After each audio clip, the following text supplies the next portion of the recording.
इस कार्यक्रम के पुण्यार्जक हैं श्री 1008 श्री अभिनंदन नाथाय नमा, श्री दिगंबर जैन अभिनंदनोदय अतिशय तीर्थ क्षेत्र, station road, civil line, Lalitpur, Uttar Pradesh. प्रबंधक श्री राजेंद्र जैन धनवारा, पूर्व पार्षद। 9889888555। प्रबंधक श्री मोदी पंकज जैन, वरिष्ठ पार्षद। 9450037469। अंतर्गत श्री दिगंबर जैन समाज पंचायत समिति रजिस्टर्ड, ललितपुर, उत्तर प्रदेश।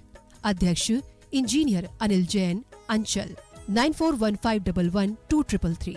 महामंत्री डॉक्टर अक्षय जैन टड़ैया, 9415509458।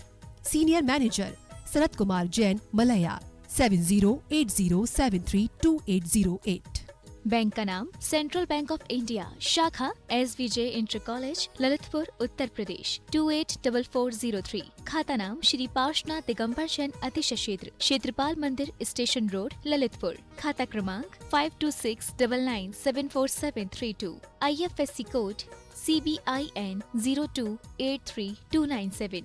आपके द्वारा दिया गया दान 80G एवं 12A में आयकर मुफ्त रहेगा। एक अद्भुत दृश्य देखने को मिला दीक्षा कल्याणक के अवसर पर। अभी तक बहुत सारे पंच कल्याणक महोत्सव देखे थे, लेकिन आज जो दीक्षा कल्याणक के दिन अभी तक लोकांतिक देवों को देखा था कि लोकांतिक देव आते हैं और संबोधन करते हैं, उनकी प्रशंसा करते हैं, अनुमोदना करते हैं वैराग्य की।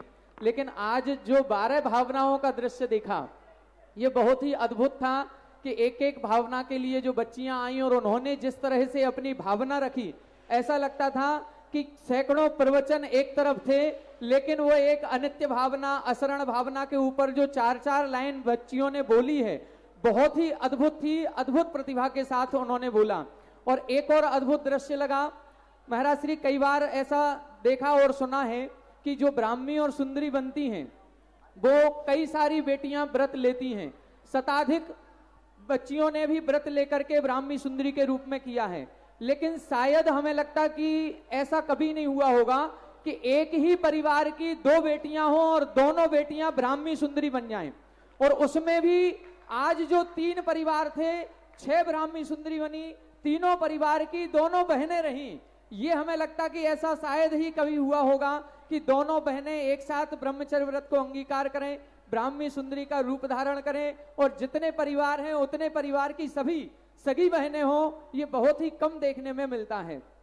आज इसके बाद जिज्ञासा के लिए तैयार रहेंगी जिन्होंने ब्राह्मी सुंदरी के रूप में आज आजीवन ब्रह्मचर्य व्रत को स्वीकार किया है। ललितपुर के नगर गौरव पूज्य मुनि श्री 108 धर्म सागर जी महाराज श्री के परिवारजन हैं। उनकी बहन की लड़की ये हैं, और दोनों भी एक और बहन की लड़की हैं ब्रह्मचारिणी मंजू दीदी जी, उन्होंने भी ब्रह्मचर्य व्रत लिया, इन्होंने भी लिया। पूरा परिवार मोक्ष मार्ग पर चलने वाला है, वो तैयार रहेंगे। जिज्ञासा करें पंडित संजीव जी शास्त्री महरोनी। पूज्य वर के श्री चरणों में कोटिशा नमन। पूज्य श्री स्वधर्म भी जब स्वर्ग से देखता होगा तो ये नवीन अयोध्या किसने बनाई ये सोचता होगा।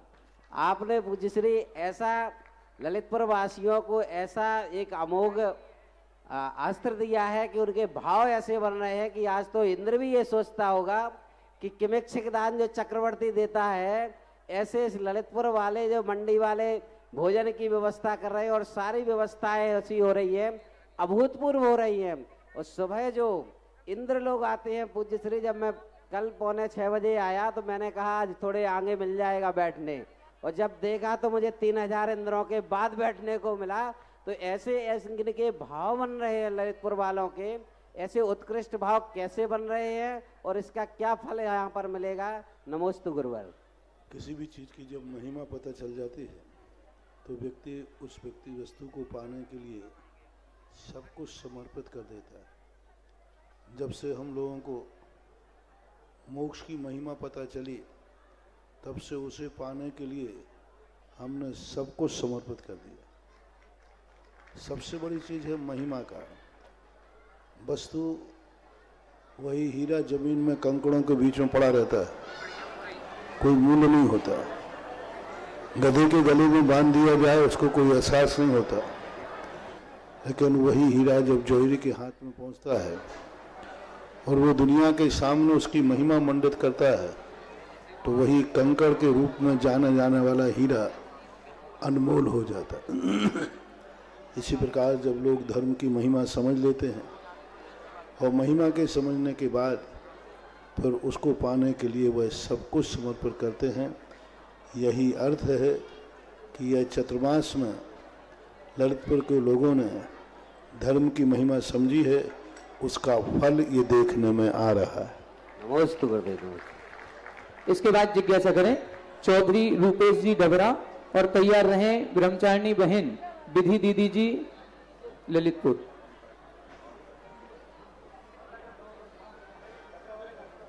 रूपेश जी डबरा वाले नहीं है क्या? विधि दीदी है क्या? चलिए जिज्ञासा करें हमारे एडवोकेट महेंद्र जी मड़वैया। इसके बाद तैयार रहेंगे डॉक्टर अमित जी शास्त्री। परम पूज्य मुनि श्री के चरणों में सभी श्रोताओं की ओर से सत सत बार नमोस्तु नमोस्तु नमोस्तु। महाराज श्री अभी जो महिमा यहाँ बताई जा रही थी, वैसे तो आपके 4 चतुर्मास हुए और ललितपुर में ही आपका चौथा एक गजरथ है। पहला रावण का पंचकल्याणक हुआ, दूसरी बार आपने एक पंच गजरथ महोत्सव अपने देवगढ़ जी में कराया, तीसरा नवगजरथ महोत्सव इसके इतिहास में जो हुआ, चौथा गजरथ महोत्सव 11 गजराथी यहाँ हो रहे हैं। हर बात आपके मुखार बिंदु से निराली होती है।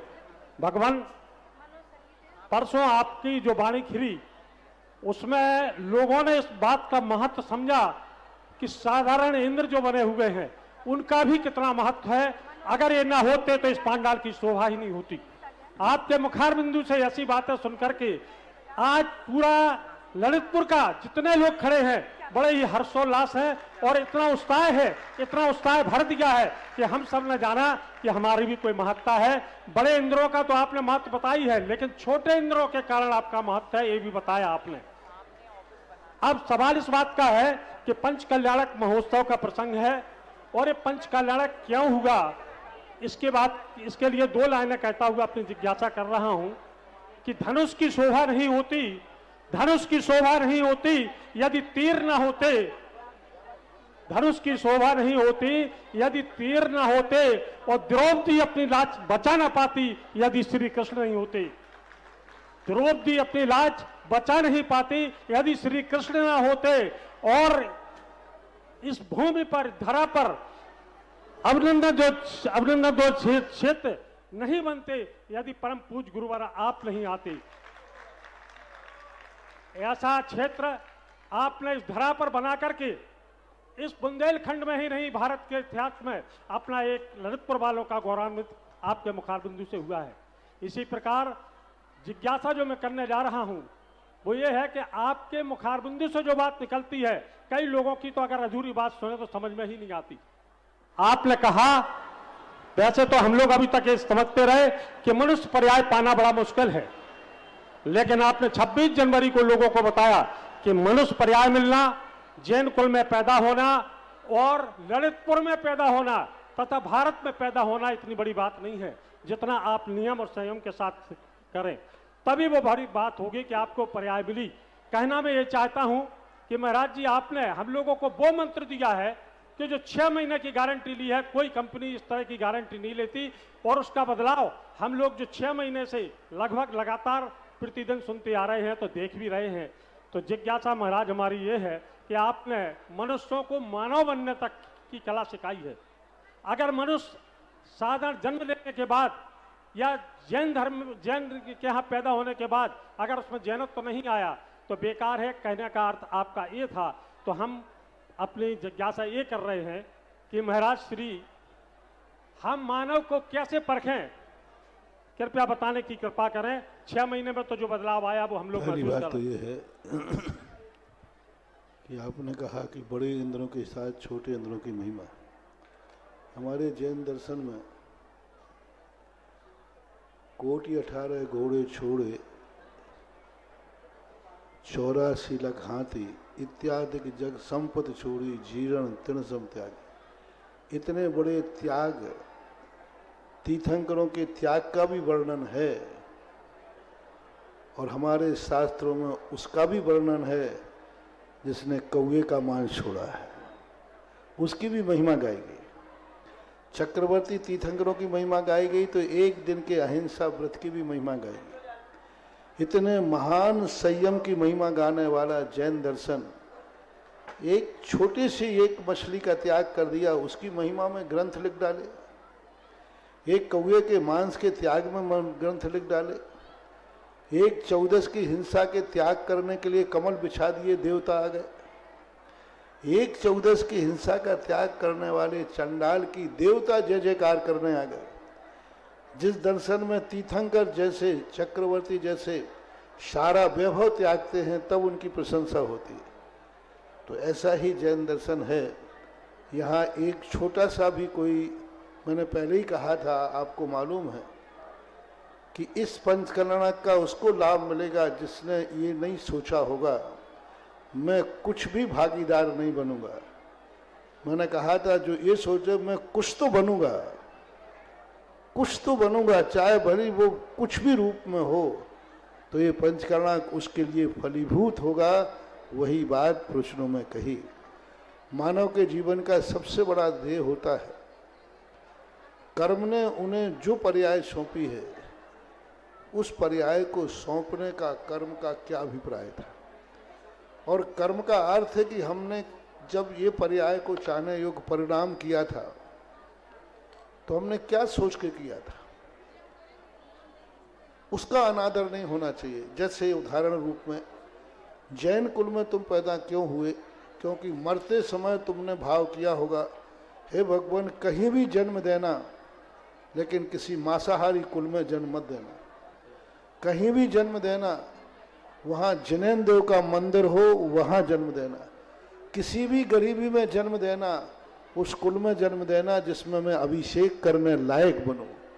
उस कुल में हमारा जन्म देना जहाँ हम मुनिराज को आहार दे सके।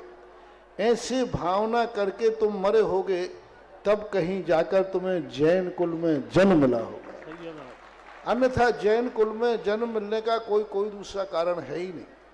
तो उस अर्थ क्रिया को यदि व्यक्ति ध्यान में रख ले कि मैं जैन कुल में जन्मा हूँ, मेरी अर्थ क्रिया क्या है, उस अर्थ क्रिया को हमें पूरा करना है, तो वह जैन बनेगा और जैनत्व भी पाएगा। माता पिता ने हमें बेटा संतान को उत्पन्न किया, वो ये समझ ले बेटा कि माँ बाप ने आखिर क्यों जन्म दिया, क्यों मुझे 9 महीने गर्भ में दुख उठाया, क्यों मेरा लालन पालन किया, क्यों मेरी गंदगी साफ की, क्यों मुझे इतना बड़ा किया। यदि इस प्रयोजन को बेटा समझ ले तो वह बेटा के स्थान पर बेटत्व को पा जाएगा और सही लक्षण ही है। तो जो कुछ हम हैं, एक दिन हमने कहा था पहले समझो तुम कौन हो, तुम्हें कौन पने की अनुभूति, क्या तुम्हें जैन पने की अनुभूति हो रही है, क्या तुम्हें पुत्रत्व की अनुभूति हो रही है, क्या तुम्हें भातृत्व की अनुभूति हो रही है, क्या तुम्हें शिष्यत्व की अनुभूति हो रही है। जिसकी अनुभूति तुम्हें हो रही हो बस उसकी अर्थ क्रिया को पूरा करें तो हम अपने लक्ष्य को प्राप्त कर लेते हैं। नमोस्तु। जिज्ञासा करेंगे डॉक्टर अमित जी शास्त्री और इसके बाद तैयार रहेंगी ब्रह्मचारिणी बहन विधि दीदी जी, चंचल दीदी जी। महाराज श्री, जो चांदी के छत्र की जिस दिन अपन ने योजना रखी थी आपके मुखारबिंद से ये घोषणा हुई थी, और प्रथम घोषणा जिन्होंने की थी श्रीमती मंजू नायक, श्रीमान श्रीपाल जी नायक 5 किलो चांदी से, वो आज अपनी चांदी यहाँ पर लेकर के आए हैं। प्रथम घोषणा इन्हीं की थी। आ जाएं, सपरिवार श्रीफल अर्पण करें। और आज पूज्य गुरुवर की आहारचर्या जहां पर संपन्न हुई जिस परिवार के द्वारा, उनके द्वारा भी 5 किलो चांदी आहार दान के शुभ अवसर पर सौभाग्य प्राप्त किया इन्होंने। श्रीमान लालचंद जी, अंगूरीबाई जी, सुरेश चंद जी, हेमलता जी, सची, सेजल, सम्यक दर्शन, समस्त सैदपुर परिवार वो भी आ जाएं और श्रीफल चढ़ा के गुरुवर का आशीर्वाद ग्रहण करें। जिज्ञासा करें डॉक्टर अमित जी शास्त्री, तैयार रहें ब्रह्मचारिणी बहन विधि दीदी, चंचल दीदी। प्रातः स्मरणीय पूज्य गुरुदेव के पावन चरणों में मेरे कोटिशाह नमोस्तु नमोस्तु नमोस्तु। हे भगवान, मेरे जैसे अनेक लोगों की यह जिज्ञासा है कि हम लोग जब पूजन कर, देखो ये उस दिन सोच के नहीं आए थे कि आज कोई दान बोलना है। जी। दर्शन को आए और छत्र बोला और प्रथम बोलने का मौका इनको मिला। जय हो। ये भी एक मंगलाचरण है, बहुत बड़ा आशीर्वाद है। हाँ गिन्नी है, गिन्नी है। बहुत अच्छा। हाँ जी। हे भगवान, जिज्ञासा मेरी जिज्ञासा यह है कि हम लोग जब अभिषेक पूजन करते हैं तो अभिषेक करते समय हम एक वहाँ और पर कॉर्डलेस कर दें। श्रीकार लेखन करते हैं, श्रीकार लेखन करते हैं और पूजन करते समय स्वस्तिक का अंकन करते हैं।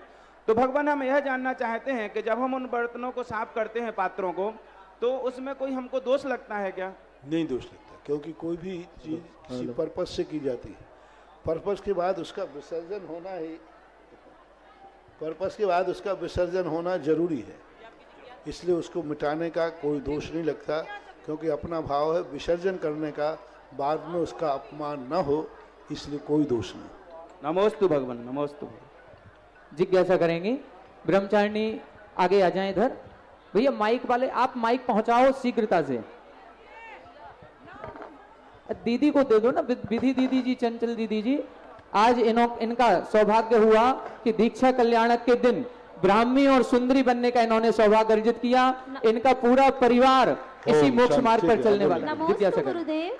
आज हमने देखा कि ऋषभ कुमार के परिवार में सबसे पहले ब्राह्मी और सुंदरी ने संयम का व्रत धारण किया, लेकिन हमको ना उनके आगे के जीवन के बारे में जानकारी नहीं है, इसलिए हम चाहते हैं आप हमें बताएं और हम उनके पद चिन्हों पर चल सकें। देखो, उन्होंने जो संयम लिया था वो संयम की कोटि में नहीं आएगा, क्योंकि उन्होंने पिताजी की लाज बचाने के लिए विवाह का त्याग किया था, इसलिए उस समय उनका संयम गुण स्थान नहीं बना। क्योंकि पर्पस से होता है, कौन व्यक्ति किस कारण से शादी नहीं कर रहा है उसका कारण देखा जाता है। एक व्यक्ति मोक्ष के लिए संयम ले रहा है, एक व्यक्ति इसलिए संयम, जैसे हमने कहा ना, एक व्यक्ति ने लाइट इसलिए बुझाई कि बिल ज़्यादा आता है, और एक व्यक्ति ने लाइट इसलिए बुझाई कि जीवों की आराधना होती है। तो आपने जो व्रत लिया है वो अपने पिताजी के मान की रक्षा के लिए लिया है, सम्मान के लिए लिया है, व्रत न लेकर के विवाह नहीं करने का निर्णय किया है। इसलिए आपका कदम प्रशंसनीय है, अनुकरणीय है, लेकिन मोक्ष मार्ग में तो आपका कदम उस समय प्रशंसनीय हुआ जब ऋषभ देव ने केवल ज्ञान प्राप्त करके और ब्राह्मी और सुंदरी ने जाकर के सर्वप्रथम आर्य का दीक्षा ली, उस समय उनका गुण स्थान परिवर्तित हुआ। हम लोगों को ऐसा आशीर्वाद दीजिए, हम भी आर्य का दीक्षा धारण करें। नमस्ते। क्योंकि उसके बाद उन्होंने जो प्रथम आर्य का ब्राह्मी सुंदरी बनी थी भगवान के सम्मोषण के अंदर, उस समय जाकर के उनका संयम और उनका देश व्रत हुआ। आशीर्वाद है, अभी तुमने पिता की लाज रखी, एक दिन गुरु की लाज रखना। नमस्ते महाराज जी, जरूर रखेंगे महाराज जी, जरूर रखेंगे। इन दोनों बहनों की ओर से भी छत्र के लिए 11,000 रुपए की राशि प्राप्त हुई है। छत्र के लिए 5100 रुपए की राशि किरण सतवैया, राकेश जी सतवैया। डॉक्टर अजय जैन, सीमा जैन, नेत्र विशेषज्ञ ललितपुर द्वारा नगद 1 किलो 200 ग्राम चांदी लेकर के आए हैं। कृपया श्रीफल अर्पित करें और चांदी हमें दे दें। जिज्ञासा करें। पंडित श्री राजकुमार जी शास्त्री सागर, और इसके बाद तैयार रहेंगे महामंत्री प्रेमचंद जी प्रेमी, चमत्कारोदय तीर्थ क्षेत्र। परम पूज्य निर्यापक श्रमण पूज्य सुधा सागर जी महाराज के चरणों में अनंतों बार नमोस्तु। महाराज श्री में सागर महाविद्यालय मोराजी में अध्ययन मैंने किया है, और महाराज श्री मुझे वो क्षण याद हैं जब वहाँ पर विद्यार्थी जीवन में आप भी वहाँ पर आया करते थे, साइकिल पर आप आते थे, और हमें ध्यान है अच्छी तरह कि आपकी शर्ट के ऊपर के 3 बटन खुले रहते थे, और महाराज श्री आप हम लोगों से पूछते थे, क्यों भाई कोई तुम्हें परेशान तो नहीं करता है। और एक बार ऐसी स्थिति बनी थी और महाराज श्री मैंने आपसे कहा, आपने उसको तत्काल बुलवाया और उससे कहा कि इस विद्यालय में किसी की गुंडागर्दी नहीं चलेगी, और उस दिन के बाद महाराज श्री उस व्यक्ति ने कभी पैर भी नहीं रखा उस मोराजी भवन में। महाराज श्री आपकी एक कृपा, आपका ये वरद हस्त, आप दयालु प्रवृत्ति के शुरू से थे और वह करुणा आज भी आपके अंदर छलकती है। महाराज श्री, मेरी आज की जिज्ञासा है कि जब 48 संस्कार अरहंत भगवान के लिए हो रहे थे, उसमें 46वां संस्कार था सूक्ष्म क्रिया प्रतिपाती संस्कार और उसके बाद था परम निर्जरा संस्कार। महाराज श्री, मैं जानना चाहता हूं कि निर्जरा तो है, लेकिन परम निर्जरा क्या है? मेरी शंका का समाधान करने की महती अनुकंपा करें। परम आपने कहा कि 3 बटन खुले रहते थे, तो उसके बाद मैंने बटन तो लगाए नहीं, अब पूरे बटन खुले हैं। जय हो, जय हो, जय हो। अब पूरे बटन ही खुले हैं, खुला हूं पूरा। सूक्ष्म क्रिया प्रतिपाती जब ध्यान करते हैं पूज्य भगवान महाराज अरहंत भगवान, उस समय उनका ईरियापत आश्रव चलता रहता है। आश्रव और निर्जरा दोनों एक साथ चलती हैं, उसे एक देश निर्जरा कहते हैं और उसे परम निर्जरा शब्द का प्रयोग नहीं करते। सूक्ष्म क्रिया प्रतिपाती के बाद जब 14वें गुण स्थान में प्रभु कदम रखते हैं, परिणाम बनते हैं, उस समय परम संवर, यानी अब आश्रव बिल्कुल भी नहीं, परम संवर और परम निर्जरा, यानी निर्जरा ही निर्जरा हो रही है। किसी भी कर्म और नौ कर्म का आश्रव नहीं हो रहा है। 9वें 10वें 13वें गुण स्थान में कर्मों का भी आश्रव है और नौ कर्म का भी आश्रव हो रहा है।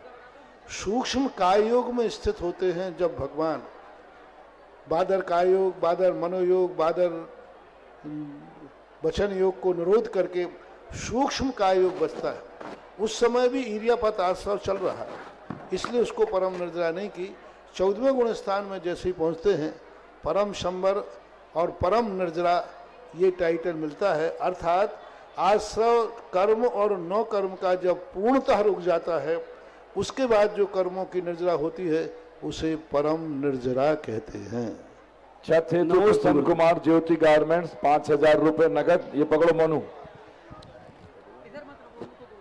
और प्रभाभाई अमित आगम अनन्या सिद्धि 7500 रुपए। इसके बाद रत्निल के जन्मदिन के राहुल रीना सिंघई 3000 रुपए। चलें, ज्यादा नहीं टाइम, जिज्ञासा कीजिए। इसके बाद जिज्ञासा करेंगे महामंत्री प्रेमचंद जी प्रेमी चमत्कारोदय तीर्थ क्षेत्र, और तैयार रहेंगे डॉक्टर अरिहंत जी बिलासपुर। निर्यापक श्रमण मुनि पुंगव। छोटी पर्ची आलोक, छोटी पर्ची को छांट दो, वो नहीं बोले, वो 2 नाम ही बोले और गांव का नाम बोले बस। निर्यापक श्रमण मुनि पुंगव श्री सुधा सागर जी महाराज के चरणों में श्री शांतिनाथ दिगंबर अक्षय तीर्थ क्षेत्र कमेटी बहोरीबंद आपके चरणों में बार बार नमोस्तु निवेदित करती है। गुरुदेव, हमारे अध्यक्ष महोदय सेठ उत्तम चंद जी और सेठ अनुराग जी अनुज जी ने भी नमोस्तु बोला है, और हमारे साथ में उपाध्यक्ष महोदय हैं हमारे प्रमोद जी कक्का, वो प्रश्न करें। गुरुदेव के चरणों में शास्त्री परिवार का अनंत कोटि नमोस्तु।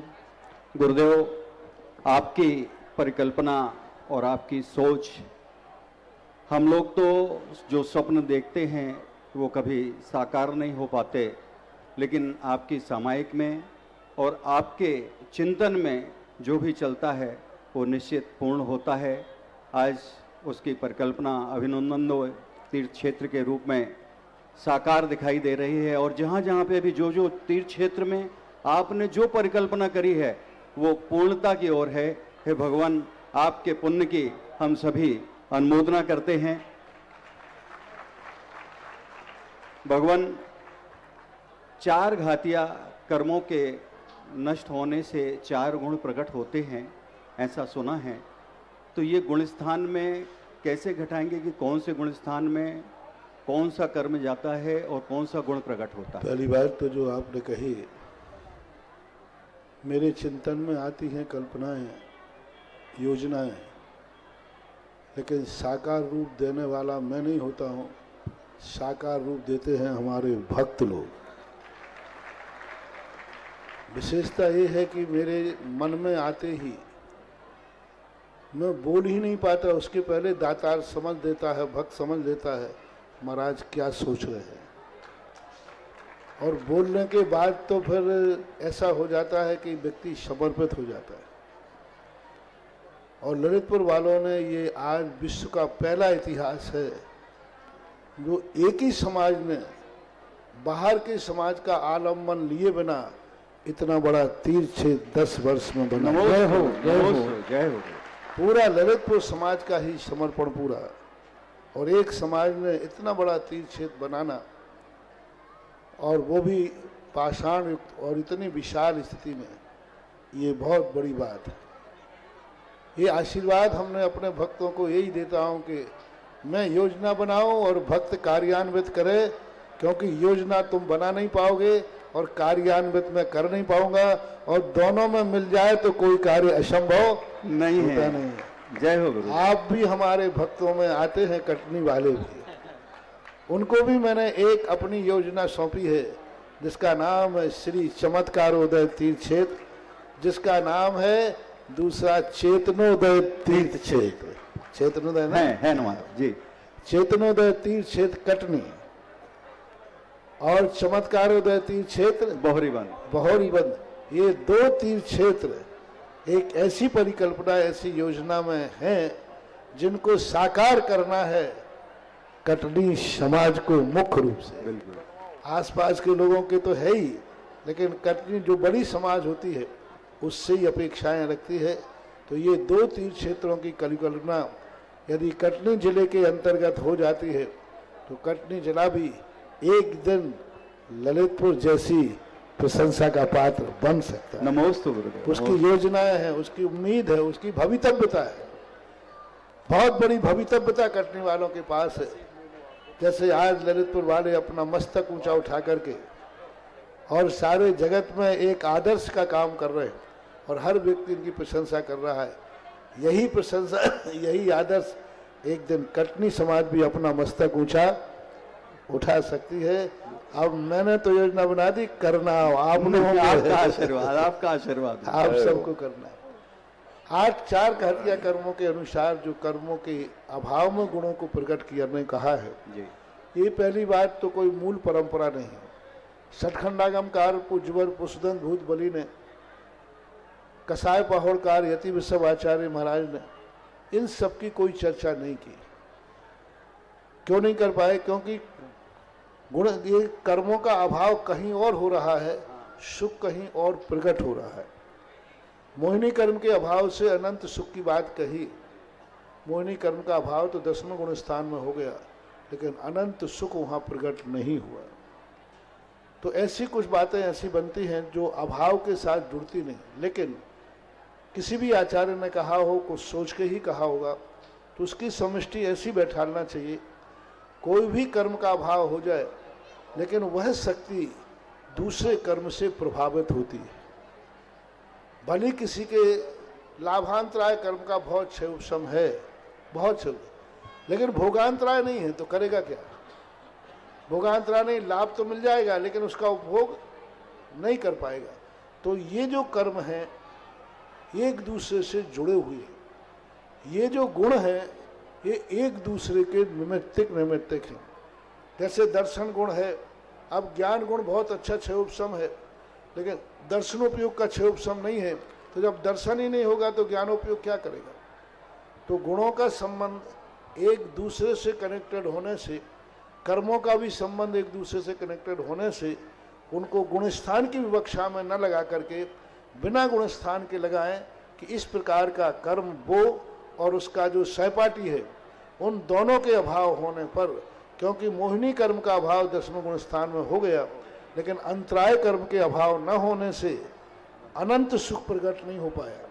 और अंतराय और मोहिनी दोनों चले जाएंगे तो अनंत सुख प्रकट हो जाता है।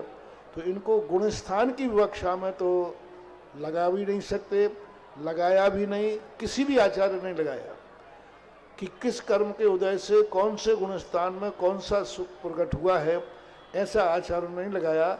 जिन्होंने भी कथन किया है उन्होंने इतना ही कथन किया है कि इस कर्म के अभाव से यह सुख प्रकट होता है, गुणस्थान की चर्चा नहीं की है, इसलिए गुणस्थान के अनुसार लगाना भी नहीं, बैठता भी नहीं।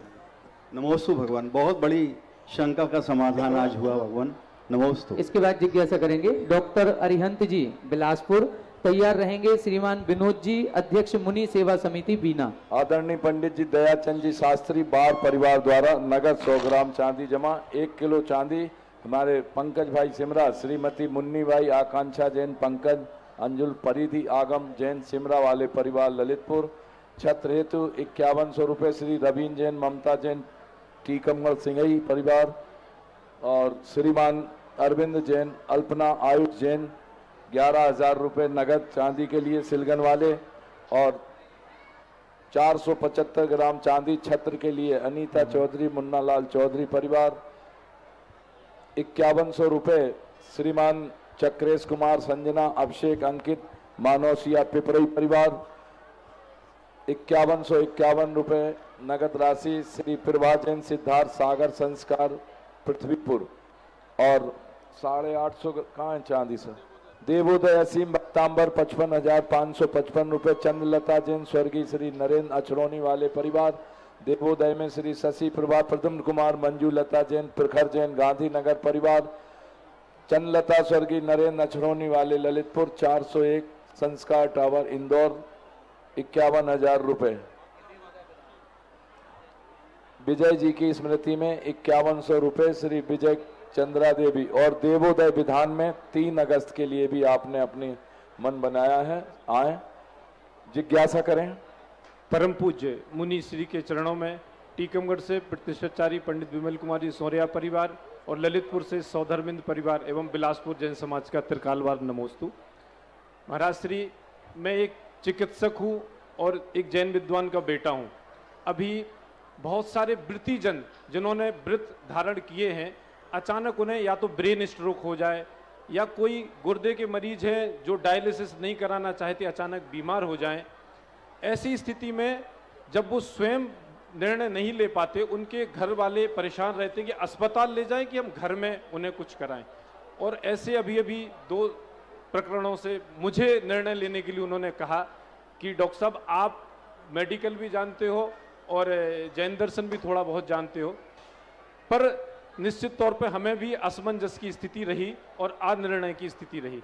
ऐसे समय में हमें जैन चिकित्सक होने के नाते क्या जो आचार्य महाराजों ने इसका निर्णय दिया है, उमा स्वामी महाराज ने, पूज्यवर समंत भद्र महाराज ने एक शब्द दिया है, निःप्रतिकार्य। यदि हमें स्पष्ट मालूम है कि अब ये मरीज किसी भी हालत में ठीक नहीं हो सकता, तो उस अवस्था में उनको मेडिकल जबरदस्ती देना और जबरदस्ती मेडिकल के सहारे उनको समय निकालना, निर्णय कर लेना चाहिए कि इनको समाधि की तरफ प्रेरित करना चाहिए। जब बेहोश आदि की स्थिति बन जाती है, उस समय इनका यही निर्णय होना है कि हम दवाइयाँ इसलिए देते कि उसको तकलीफ ना हो, और बेहोश है तो ठीक है, लेकिन उसके लिए भी हमें अपने आप में विचार करना चाहिए कि कम से कम जो व्रत उसके थे उन व्रतों को खंडित ना हो पाए, जब क्योंकि वो कौमा में पड़ा हुआ है। तो ये स्थिति विचार करना चाहिए। अब यदि मान लीजिए मैं दवाई करता हूँ तो वह उस योग्य नहीं बन पाएगा, जी तो पाएगा लेकिन पुनः व्रत नहीं ले पाएगा। पुनः तो ऐसे व्यक्ति को भी संलेखना की तरफ प्रेरित करना चाहिए। शिवकोटि महाराज ने स्पष्ट कहा, जहाँ संयम का पालन होश में नहीं है और किसी परिस्थिति में है तो उस समय उसको संलेखना की ही प्रेरणा देना चाहिए, ऐसा हमारे शास्त्रों में आया। यदि हमें गुंजाइश है कि ये व्यक्ति ठीक हो सकता है और ठीक होकर के अपने व्रतों का पालन कर सकता है, ठीक होकर के अच्छे कार्य कर सकता है, तो फिर उस समय हमें संलेखना के स्थान पर उसका ट्रीटमेंट करना चाहिए, औषधि करना चाहिए। तात्कालिक यदि उस समय व्रतों का खंडन भी होता है, तात्काल यदि संयम की आराधना भी होती है, तो वह आराधना हमारे लिए क्षम्य है। कई बार ऐसा बीमारी की हालत में मुनिव्रत तक भी शास्त्रों में छोड़े गए। समंत भद्र महाराज को जब बीमारी हुई तो पूज्यवर का उनके गुरु ने उनके मुनिव्रत छुड़ा करके बीमारी दूर करने का उपदेश दिया। तो दोनों बातें सोचना चाहिए। यदि हम औषधि से स्वस्थ होते हैं और हमारे व्रतों में दोष भी लगता है, व्रत दोष तो छोड़ो छूट भी जाता है, तो उस व्रत को छोड़ करके जीवित रहने की भावना करना चाहिए, क्योंकि हमारा व्रत मरो और मरने दो का नहीं है, जियो और जीने। जब तक जीने की स्थिति बनती है तो हमें प्रतिकार करके भी जीना चाहिए, और जब बनती है कि हम कोई भी प्रतिकार करें तो हम जीवित नहीं रह सकते या हम अच्छी तरह नहीं जी सकते हैं, तो फिर संलेखना लेना चाहिए। यह निर्णय आप डॉक्टरों को खुद करना चाहिए कि ये मरीज अब किस हालत में पहुंच गया है, क्या आपके काबू में है।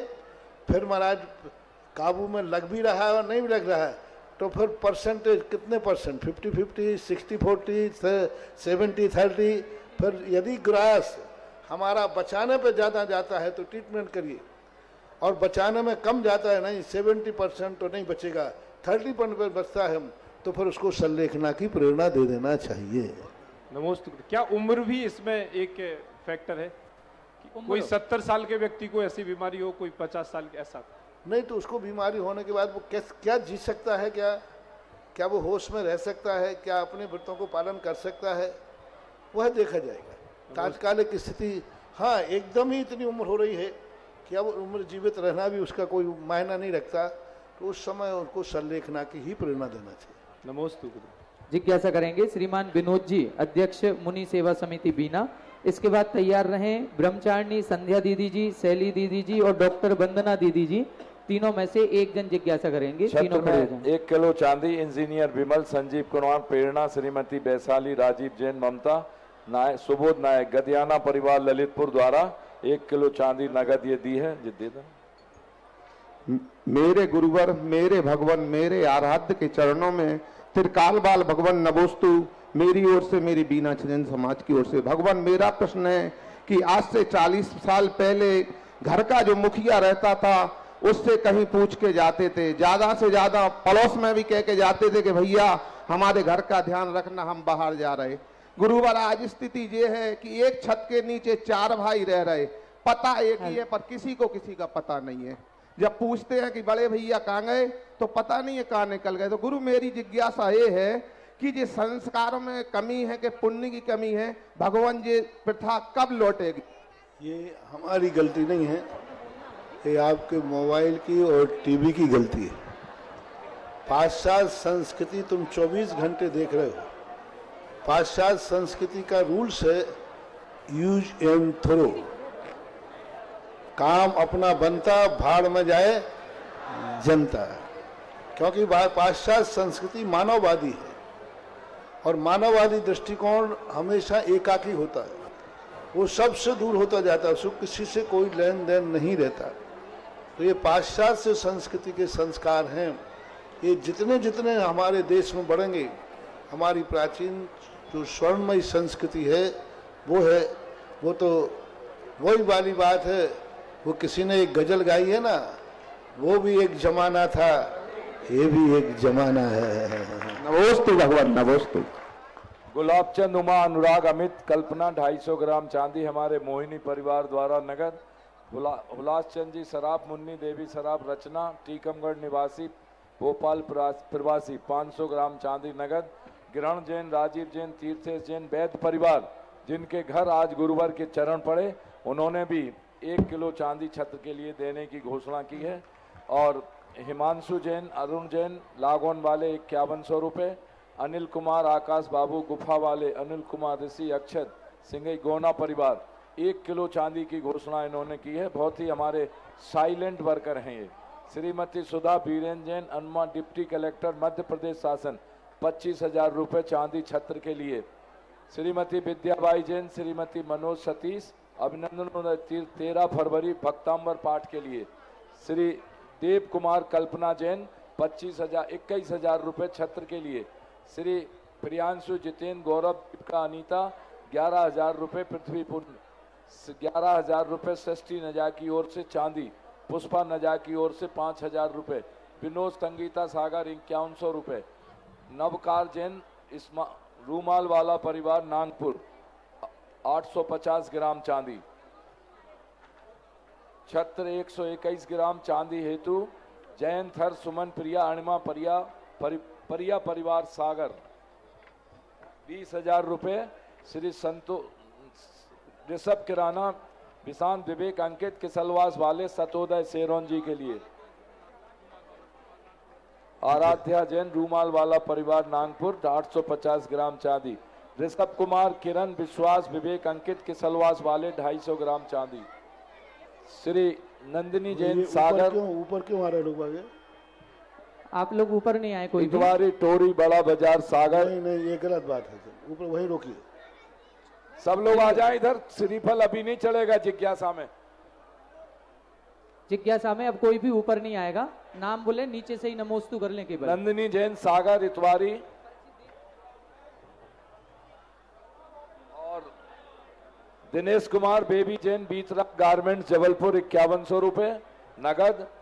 श्री राजमती नवीन नितिन जैन जगदलपुर 5100 रुपए नगद। श्री जिनेन्द्र कुमार अशोक कुमार जैन हरपालपुर 5100 नगद।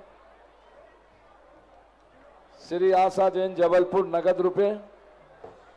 चलें जिज्ञासा करें। जिज्ञासा करें। जिज्ञासा करेंगी ब्रह्मचारिणी संध्या दीदी जी, शैली दीदी जी और डॉक्टर वंदना दीदी जी, तीनों में से एक जिज्ञासा करें।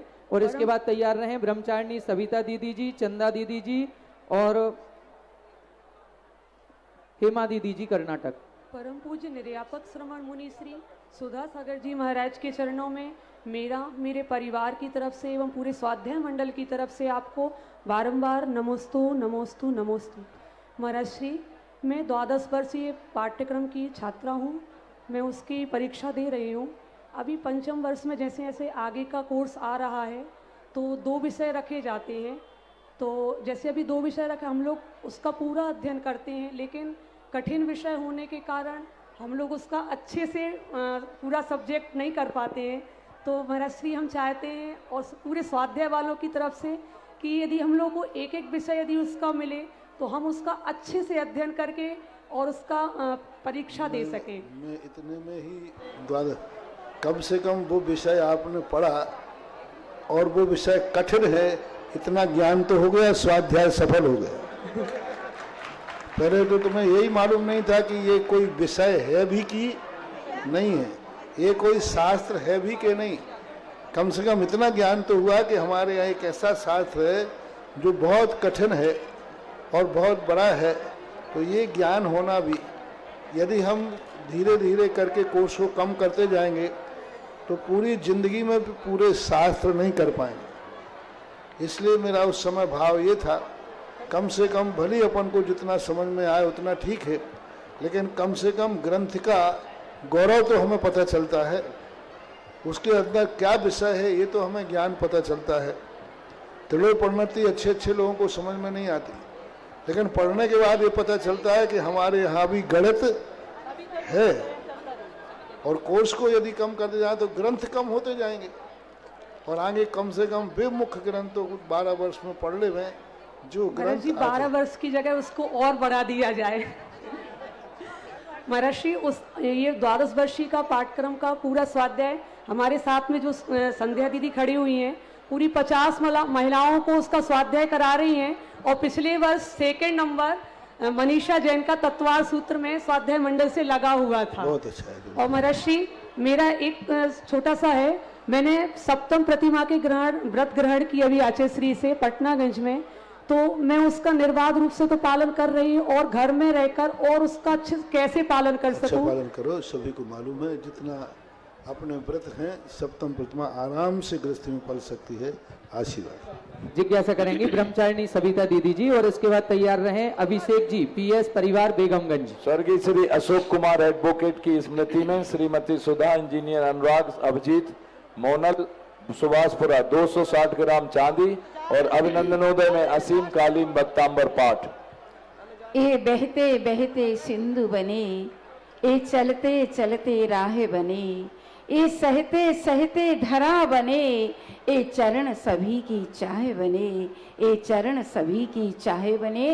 परम पूज्य निर्यापक श्रमण मुनि श्री के चरणों में कोटि सा नमन।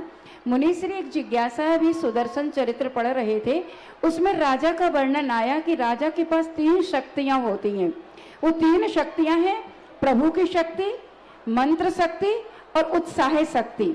उत्साह शक्ति तो समझ में आती है, लेकिन प्रभु शक्ति और मंत्र शक्ति क्या है। और इसके बाद एक शंका और है कि महाराज के पास कौन कौन सी शक्तियां होती हैं, उसकी जानकारी भी करना चाहते हैं। मुनीश्री के चरणों में नाम। सोमदेव आचार्य महाराज ने नीति वाक्यामृत के अंतर्गत प्रभु शक्ति का अर्थ होता है हुकूमत चलाने की शक्ति। अच्छा, यानी वो ऐसी हुकूमत चले कि हर व्यक्ति उसकी बात को ठुकरा ना सके, उसकी बात में इतना वजन हो कि उसने कह दिया तो उस बात के लिए लोग किसी भी हालत में उसको पूरा करें। तो ये भी अलग अलग ऐसी हुकूमत होती है। हर व्यक्ति हर व्यक्ति की बात नहीं मानता, और कोई एक व्यक्ति कह दे तो कोई व्यक्ति बोल नहीं सकता। तो प्रभु शक्ति की यानी प्रभुता, उसकी हुकूमत को कितना पुण्य है। यदि प्रभु शक्ति उसके पास नहीं है, हुकूमत शक्ति नहीं है, तो राजा राज्य कर ही नहीं पाएगा। मंत्र शक्ति का अर्थ होता है अदृश्य शक्तियाँ।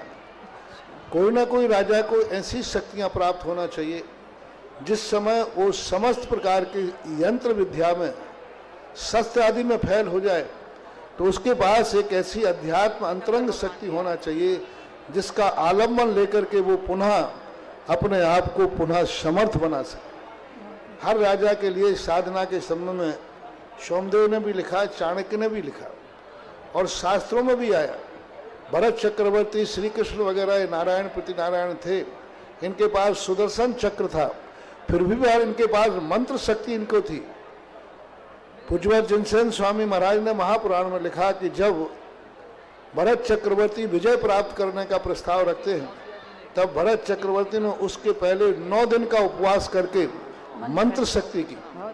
जिस समय विजयार पर्वत पर गुफा का भेदन करते हैं, वहां पर 3 दिन का उपवास करके उस गुफा को भेदन करने के लिए मंत्र शक्ति प्राप्त की। जिस समय वह गुफा में प्रवेश करते हैं, उस समय भी। दूसरा प्रसंग श्री पांडव पुराण में पूज्यवर रविशरण महाराज ने लिखा कि जिस समय धातकी खंड का कोई कपिल नाम का चक्री को राजा द्रौपदी का अपहरण करके ले गया, तो उस समय समुद्र पार करना था। तो श्री कृष्ण ने समुद्र के किनारे 3 उपवास करके और समुद्र में सिद्धि प्राप्त करके फिर समुद्र के द्वारा उन्होंने जाकर के दूसरे खंड में पहुंचे। यानी सुदर्शन चक्रधारी होकर फिर भी वो मंत्र शक्ति के लिए जरूर सिद्ध करते थे। सभी राजाओं के पास मंत्र शक्ति होना ही चाहिए। अब रही बात महाराजाओं के पास कौन सी शक्ति है, तो महाराजा तुम्हारे राजा महाराजा के मुनि महाराजा, मुनि महाराज जी के, मुनि महाराजा के पास तो सारे 3 लोग की शक्ति स्वतः ही रहती है। बहुत अच्छा। उन्हें ना प्रभुत्व शक्ति कमाना है, ना मंत्र शक्ति कमाना है, और ना उत्साह शक्ति। उनके पास तो एक अपने आप में जो अंतरंग आत्मा की शक्ति होती है, उस आत्मा की शक्ति ही सर्वश्रेष्ठ शक्ति है, जो राजा के पास नहीं होती, जो ग्रस्तों के पास नहीं होती। आत्म शक्ति, जिसे कुंद कुंद स्वामी ने कहा, मंत्र शक्ति में तो कोई हमें छेदन भेदन करेगा, हम उसको रोक देंगे, हम किसी का छेदन भेदन कर देंगे। लेकिन आत्म शक्ति प्रकट हो जाती है तो कोई छेदन भेदन भी करे तो भी उसके परिणामों में संक्लेश नहीं होता। ये अध्यात्म शक्ति कहो, आत्म शक्ति कहो, उसी की प्रधानता होना चाहिए महाराज में। श्री कैलाश चंद खजुरिया वाले अशोक नगर की स्मृति में 5100 रुपए नगद, और श्री मनीष श्रीमती अंकिता विद्यांशी की शादी की सालगिरह में बेटी के टेम्पल डे पर अभिनंदनों चेक पर असीमकालीन भक्तांबर, श्री संतोष कुमार सुनीता जैन सौरभ शिल्पी श्री पथरिया परिवार की ओर से 500 ग्राम चांदी, और हमारे श्रीमान अजित कुमार सुनील अखिलेश जैन अनौरा वाले परिवार की ओर से छत्र में 51,000 रुपए नगद, श्री छत्र बाबा कुमार राजेंद्र कुमार साधना जेठा देवेंद्र नगर 5100 रुपए नगद, श्री महेंद्र कुमार जी श्रीमती भानु जैन अस्य गैरतगंज 5100 रुपए नगद, श्री असीम कालीन भक्तांबर अभिनंदन तीर्थ पर शांतिबाई जिनेन्द्र जैन श्रीमती सरोज जैन सचिन विपिन नितिन जैन बमोरी 51,000 रुपए की घोषणा, श्री केसर भाई नीलकांत जैन दिल्ली 5,000 रुपए नगद, श्रीमती चंपाबाई जैन विदिशा नगद। जिज्ञासा करें। नमस्ते महाराज श्री आचार्य कुंद कुंद देव ने समय सार में कहा, जो पश्चिम पाड़म अवध पुट्ठम अननयम नीदम अपदे सुत मध्यम पश्चिम जन शासन सब्बम। महाराज श्री जिसने अपनी आत्मा को अबाध्य स्पर्श और जो देख लिया है, महाराज श्री वो कौन से गुणस्थान वर्ती हैं? 6वें गुणस्थान वर्ती, 7वें गुणस्थान वर्ती अथवा 12वें गुणस्थान वर्ती? श्रद्धा की अपेक्षा चौथे गुणस्थान से चालू हो जाता है, मार्ग की अपेक्षा से 6, 7वें गुणस्थान में चालू होता है, और अनुभूति की अपेक्षा से देखा जाए तो ऐसी दशा सिद्धों की होती है। अरहंत भगवान भी ऐसी अनुभूति नहीं करते। अबद्ध पुट्टम अनन्यम अविशेषम अवदेश सुत मध्यम, तो ऐसी अनुभूति मात जाकर के सिद्ध भगवान को ही होती है अनुभूति। लेकिन ज्ञान अरहंत को भी होता है, विश्वास उनके नीचे वालों को भी होता है, लेकिन अनुभव की जो परिणति है वो सिद्धों में ही घटित होती है, ऐसा मन। नमोस्तु।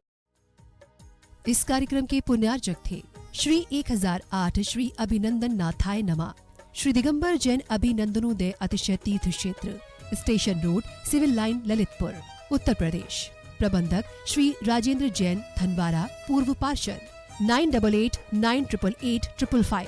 प्रबंधक श्री मोदी पंकज जैन, वरिष्ठ पार्षद, 9450037469। अंतर्गत श्री दिगंबर जैन समाज पंचायत समिति रजिस्टर्ड, ललितपुर, उत्तर प्रदेश। अध्यक्ष इंजीनियर अनिल जैन, अंचल, 9415112333। महामंत्री doctor Akshay Jain Tadaiya, 9415509458। Senior manager Sharad Kumar Jain, Malaya, 7080732808। Bank का नाम सेंट्रल बैंक ऑफ इंडिया, शाखा SVJ inter college, Lalitpur, Uttar Pradesh, 284403। खाता नाम श्री पार्श्वनाथ दिगंबर जैन अतिशय क्षेत्र, क्षेत्रपाल मंदिर, स्टेशन रोड, ललितपुर। खाता क्रमांक 5269974732। IFSC code CBIN 0283297। आपके द्वारा दिया गया दान ATG एवं 12A में आयकर मुफ्त रहेगा।